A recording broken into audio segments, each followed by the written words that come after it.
गोंडवाना गणतंत्र पार्टी के प्रदेश कार्यालय में शनिवार को हरदा एवं नर्मदापुरम इकाई के जिला नवनियुक्त पदाधिकारियों की नियुक्ति व सम्मान समारोह का आयोजन किया गया। समारोह में पार्टी के राष्ट्रीय अध्यक्ष तेलेश्वर मरकाम मुख्य अतिथि रहे। प्रदेश एवं राष्ट्रीय कार्यकारिणी के कई वरिष्ठ नेताओं ने भी कार्यक्रम में भाग लिया। राष्ट्रीय सचिव श्याम सिंह मरकाम और बलबीर सिंह तोमर, राष्ट्रीय महामंत्री अमन सिंह पोर्ते, राष्ट्रीय संगठन मंत्री हरिंद्र मार्को, प्रदेश अध्यक्ष कमलेश टेकाम, कार्यालय महासचिव निर्मल मरावी तथा राष्ट्रीय प्रवक्ता राधेश्याम ककोड़ा विशेष रूप से उपस्थित रहे। समारोह का शुभारंभ पार्टी गीत व स्वागत भाषण से हुआ और उसके बाद नियुक्ति पत्रों का वितरण और नव नियुक्त पदाधिकारियों का सम्मान किया गया। तेलेश्वर मरकाम ने अपने संबोधन में कहा कि संगठन को मजबूत करने के लिए उच्च स्तर पर सक्रियता आवश्यक है और नव नियुक्त पदाधिकारियों से जनहित और पार्टी के सिद्धांतों के अनुसार काम करने का आह्वान किया। उन्होंने कहा है कि हरदा व नर्मदापुरम जैसे जिलों में समुचित जनसंपर्क और सामाजिक मुद्दों पर कार्य करते हुए पार्टी की पहुंच बढ़ानी होगी। देखिए साहब, जन्म मेरा प्रकृति शक्ति माँ नर्मदा की गोद में, गांव मेरा गाडरिया, तहसील सिवनी मालवा, जिला नर्मदापुरम, और पेशे से मैं किसान हूँ। और आज हमारी पार्टी ने गोंडवाना गणतंत्र पार्टी, जिसके की राष्ट्रीय अध्यक्ष माननीय तेलेश्वर जी मरकाम, बड़े भाई साहब श्याम सिंह जी मरकाम, आदरणीय कुंवर बलबीर सिंह जी तोमर और अन्य जो हमारे सीनियर बड़े पदाधिकारी, जिन्होंने मुझे पूर्व में दायित्व मेरा किसान मोर्चे से प्रदेश अध्यक्ष का था, आज उन्होंने मुझ पर भरोसा जताते हुए किसान मोर्चे में, गोंडवाना गणतंत्र पार्टी किसान मोर्चे में मुझे राष्ट्रीय महासचिव नियुक्त किया है। और इस विश्वास के लिए मैं मेरी पार्टी का, मेरे पार्टी के जो सीनियर मेरे पदाधिकारी हैं, उन सबका बहुत बहुत तहे दिल से आभार व्यक्त करता हूं। और निश्चित रूप से आगे उनका जो भरोसा है उस पर मैं कायम रहने की कोशिश करूंगा। और हमारा जो मिशन है, दादा हीरा सिंह जी मरकाम ने जो हमें जो शोषित, पीड़ित, लाचार, गरीब, किसान, मजदूर खाने का जो दायित्व दिया है, तो निश्चित रूप से हम लोग जो पहले सामाजिक संगठन की तौर पे लोग देखते थे हमारी पार्टी को, हमारा दायरा बढ़ता जा रहा है और एक चिराग से हम अनेक चिराग जलाने की कोशिश कर रहे हैं। और आगे भी हम इसी प्रकार से निरंतर बढ़ते जाएंगे। और आने वाला जो विधानसभा चुनाव है, उसमें जो अभी वर्तमान में जो सरकार मध्य प्रदेश में बैठी है, और हालांकि भारत वर्ष में जो सरकार बैठी है और जिस प्रकार की वो नीतियां निर्धारित कर रहे हैं, तो मुझे लगता है कि वो एक काम कर रहे हैं कि हर पुराने दर्द को ख़त्म करने के लिए नया दर्द दे देते हैं। और नया दर्द, ऐसा बुजुर्गों ने कहा कि हर नया दर्द पुराने दर्द की दवा होती है। तो कहीं ना कहीं हम एक उलझन से नहीं निपटते हैं, जिसके बाद में हमें दूसरी उलझन दे देते हैं हम। और जब से ये 2014 से साहब, और मैं तो किसान वर्ग की बात करूंगा क्योंकि मैं पेशे से भी किसान हूं और किसान मोर्चे में मुझे पद भी दिया गया है।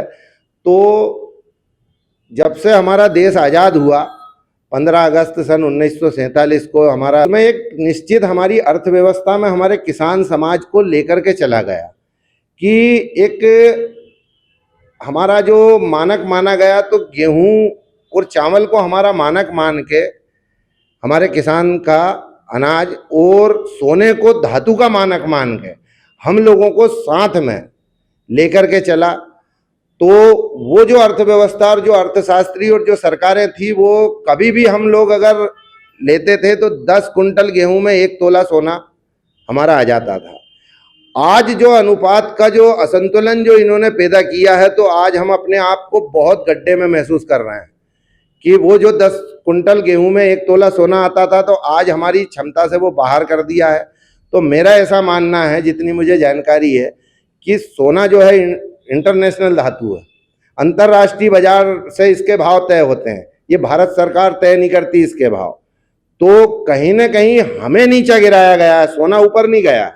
हमें नीचा गिराया गया। और रहा सवाल अभी साहब, जो वर्तमान में किसान की स्थिति है, इतना ठगा हुआ महसूस कर रहा है कि जो हमारी ये जो सरकार है जो कहती है कि हम किसानों की सरकार, सबका साथ सबका विकास, तो आज मैं व्यक्तिगत तौर पे हमारे जो भी लोग इस पार्टी में जुड़े हुए हैं, हमारे किसान लोग जो जुड़े हुए हैं इस पार्टी से, जो सरकार में अभी वर्तमान में बैठे हैं, तो मैं उन पदाधिकारियों से, उन कार्यकर्ताओं से एक निवेदन करूंगा कि भाई आप फसलों के लिए हमें एक बोरी खाद कहीं से लेकर के दिखा दें। कोई ये व्यवस्था आज हमारी बिगाड़ी गई है खाद की। खाद बहुत पहले से, हरित क्रांति जब से भारत में आई तो हमने बड़े बड़े गोदाम सरकार ने बनाए और हमने उन गोदामों को हमारे खून पसीने एक करके और भर दिए उन गोदामों को, हजारों लाखों। जहां हमारा भारत आयात करता था, कोई कहते हैं बुजुर्ग के लाल गेहूं आता था, कोई कहते थे कुछ आता था, हमने हमारे यहाँ का सरबती गेहूं विदेश में तक नाम, और हमारे यहाँ का बासमती चावल, तो हमने मेहनत करके इस चीज से बड़े बड़े गोदाम भर दिए। और आज कंडीशन ये हो गई कि हमें मोहताज बनाया जा रहा है। तो मैं आपकी मीडिया के माध्यम से एक चीज जानना चाहूंगा कि इनकी मंशा क्या है? क्या किसानों को खत्म करने की है कि किसानी को खत्म करने की है? मेरा जहां तक ख्याल है कि आज जो हमारे 750 किसानों ने शहीदी दी है, जो आज दिल्ली में वो जो डेरा डाल के बैठे थे और जो 3 काले कानून उन्होंने वापस करवाए, तो ये वापस जो कानून हुए हैं, तो ये कानून कहीं पीछे के रास्ते से वापस तो लागू नहीं हो रहे हैं इसके जरिए कि किसान का समर्थन मूल्य देना नहीं। किसान अगर उत्पादन बढ़ाता है तो उत्पादन के लिए आज कंडीशन है उर्वरक और पेस्टिसाइड, तो इन 2 चीजों पे अंकुश लगा देना। अब कंडीशन ये है कि पैदावार को खत्म करना और उचित मूल्य देना नहीं।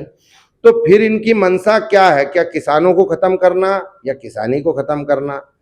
तो मेरी बात अगर कहीं भी किसी भी किसानों के, नौजवानों के, छात्रों के आने वाले भविष्य के लिए, बुजुर्गों के पास अगर कहीं भी मेरी आवाज़ जाए, तो मैं आप सब लोगों से निवेदन करना चाहता हूं कि हमारे इस भारतवर्ष को, हमारी भारत माता को, जो श्रीलंका के हाल हुए वो हाल होने से बचाएं और सब लोग टाइम से चेत जाएं, टाइम से जाग जाएं, क्योंकि श्रीलंका वालों ने भी ऐसा ही कोई काम किया था और उस देश को जब पूरी तरीके से बंटा ढार हो गया, उस दिन लोगों ने, आम जनता ने जाकर के संसद भवन और विधानसभा में जाकर के और इसका तख्ता पलट किया था।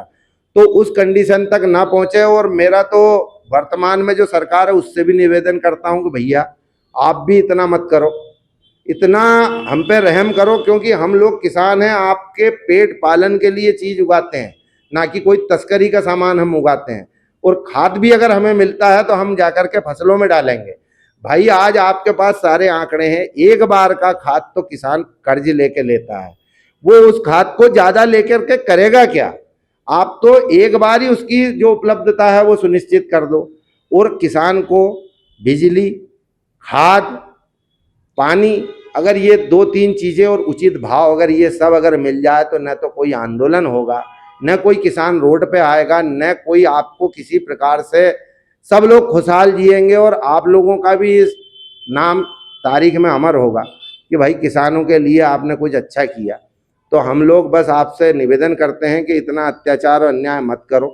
और जनता से भी एक आग्रह है कि भैया जाग जाओ, समय रहते जाग जाओ। जब पूरी तरीके से हम लोग खत्म हो जाएंगे, फिर हमें वापस आने में, इस गड्ढे को भरने में बहुत समय लगेगा।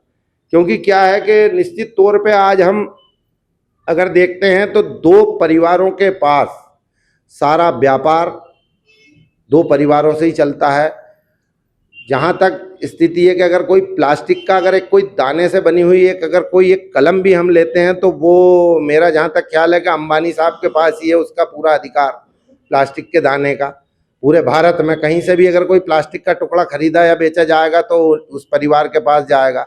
और ऐसा ही हमने देखा है कि अडानी साहब, सीमेंट की बोरी पे अडानी, एयरपोर्ट पे अडानी, रेलवे के डिब्बे पे अडानी, सब जगह अडानी। तो इन 2 लोगों से हमें दिक्कत नहीं है कि इन 2 लोगों से हमें कोई नुकसान है, वो भी अपना व्यापार करें, अर्थव्यवस्था को आगे बढ़ाएं, पर हम लोगों को ना कुचल के, हमारी अगर किसानों की अगर बद्दुआओं पे, हमारी लाशों पे अगर अगर व्यापार करोगे तो वो कहीं ना कहीं आपको फलीभूत नहीं होगा। देर से सही लोग जागेंगे।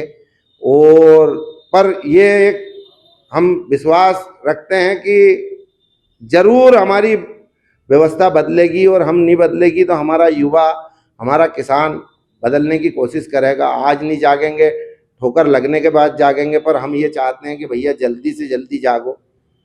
जो नहीं जागे उनको जगाओ, दीप से दीप जलाओ। और इसी के साथ आपके ये मत से सहमत नहीं है तो आप आगे क्या करेंगे? देखिए साहब, कर क्या सकते हैं, समर्थ को नहीं दोष गुसाई, तो अभी फिलहाल तो वो समर्थ है। और रहा सवाल जो सबको विदित है कि पर्ची वाले मुख्यमंत्री का एक चलन सा चल गया है हमारे भारत में, कि कोई और व्यवस्था करता है, कोई और नाम किसी और का ड्रा से खुल जाता है। ठीक है, वो लोकतंत्र की एक व्यवस्था है कि कोई हर एक को मौका मिलना चाहिए, पर मेरा जहां तक ख्याल है कि योग्यता को पीछे रख के, और अगर हम काल्पनिक अगर ड्रा पे अगर भरोसा रखेंगे तो ऐसी परिस्थिति आएंगी। तो और उनको भी हम आगे, जो पूर्व हमारे मुख्यमंत्री जो अभी वर्तमान में कृषि मंत्री हैं, हमारे आदरणीय मामा जी शिवराज सिंह जी चौहान, वो भी हमारे मुखिया हैं, और उन्हीं के कहने पे मध्य प्रदेश में ये सब सरकार और ये सब सारी चीज़ें बनी थी। ठीक है, उनको भी हमारी मदद के लिए खड़ा होना चाहिए। संगठन में आपका नाम बना रहे, आपकी बात बनी रहे, पर हम लोग अगर मिट जाएंगे, और अगर आप संसद में और आपके संगठन में अगर बात भी बना लोगे तो उससे क्या क्या फायदा होगा। तो मामा जी, आप अगर मेरी बात सुने तो हम किसानों की सोचें। हमारे पास अभी बहुत सा किसान वर्ग, बहुत सा क्या, मैं ऐसा मानता हूं कि 70% किसान अभी खाद के बगैर बोनी कर चुका है।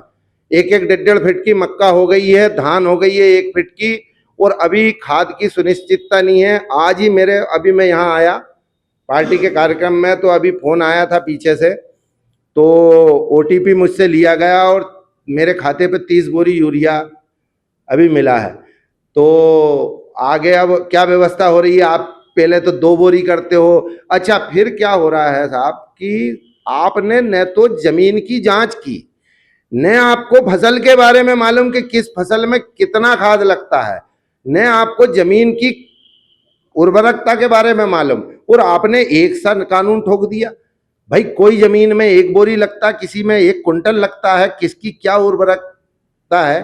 पहले आप या तो अपने वैज्ञानिक भेज के हर खेत की जांच कराएं, जांच करा के उसका पूरा टेस्ट कराएं कि भैया इसमें कितनी मात्रा में, एक जो हमारे वैज्ञानिक रिकमेंड करते हैं।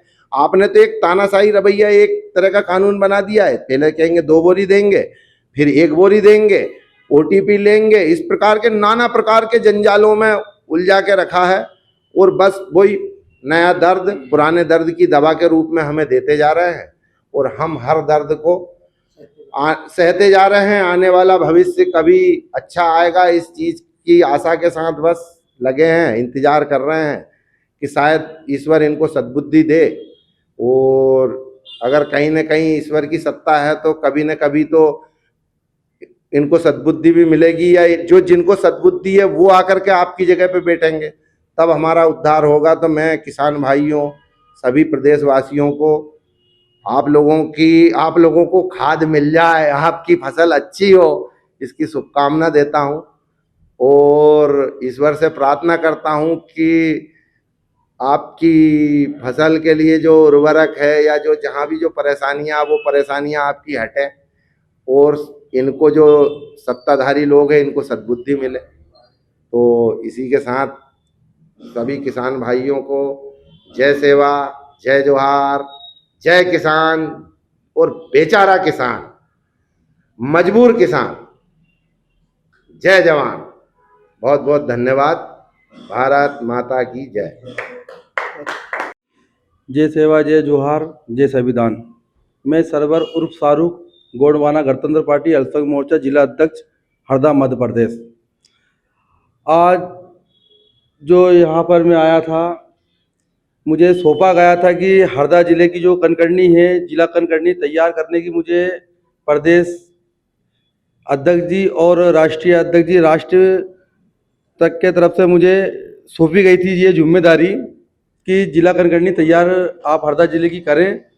और आज मैं भोपाल हमारे राष्ट्रीय अध्यक्ष दादा तुलेश्वर सिंह मरकाम जो पाली से विधायक हैं, आज वो आए। दादा श्याम सिंह मरकाम, दादा बलवीर सिंह तोमर जी प्रदेश अध्यक्ष हमारे, आज सब के सब रहे। और आज हमने गोंडवाना गणतंत्र पार्टी से मिथुन इब्ने जी को गोंडवाना गणतंत्र पार्टी से जिला अध्यक्ष बनवाए। दूसरा, किसान मोर्चे से हमारे भाई यादव जी जो यादव परिवार से आते हैं, मोहन यादव जी के जो ससुराल पक्ष के तरफ से आते हैं, समधी के पक्ष से आते हैं, वो आज गोंडवाना गणतंत्र पार्टी इतनी मजबूती के साथ, समझ लो अब एक यादव समाज के जो वोट हैं, आज यादव समाज जो हमारे साथ जो कंधे से कंधे मिलाकर गोंडवाना गणतंत्र पार्टी के साथ खड़ा है। आज हमारे साथ युवा मोर्चा के करतार ठाकुर जी, इन्हें युवा मोर्चा से जिला अध्यक्ष बनाया गया है। उसके बाद अनुसूचित जनजाति से हमारे डॉक्टर साहब को बनाया गया है। और महिला मोर्चा से हमारे अनसुईया बाई को जिला अध्यक्ष बनाया गया है। आज जो जिला कनकरनी जो पूरी तैयार करी गई है, और सभी से आशा करता हूँ, निवेदन करता हूँ कि गोंडवाना गणतंत्र पार्टी को मजबूत करने का ये सभी लोग काम करेंगे, दादा के सपने को पूरा करने का काम करेंगे। जय सेवा, जय जोहार, जय संविधान। अल्पसंख्यक मोर्चे के जिला उपाध्यक्ष हमारे मुंशी भाई भी बने हैं, और हमारे दादा सुरेश जी ये भी जिला उपाध्यक्ष बने हैं। इनको भी बहुत बहुत सारी बधाई हमारे दादा को। और हमें तो इनका आशीर्वाद चाहिए कि ये इन बुजुर्गों का आशीर्वाद चाहिए। हम लोग दादा के सपने को पूरा करने के लिए दिल जान लगा देंगे, और आने वाले 2028 में विधानसभा के अंदर हमारा कैंडिडेट निकालने की कोशिश करेंगे, और इंशाल्लाह हम उसमें से निकालेंगे। ये सेवा, जय जोहार। करतार सिंह राजपूत, हरदा जिला। गोंडवाना पार्टी ने जो मुझे जिला मोर्चा जिला अध्यक्ष नियुक्त किया है, उसमें गोंडवाना पार्टी का दिल से धन्यवाद करता हूँ, और कंधे से कंधे मिलाकर उनके साथ काम करूँगा, और आने वाले अग्रिम समय में, चुनाव के समय में उनके सहायता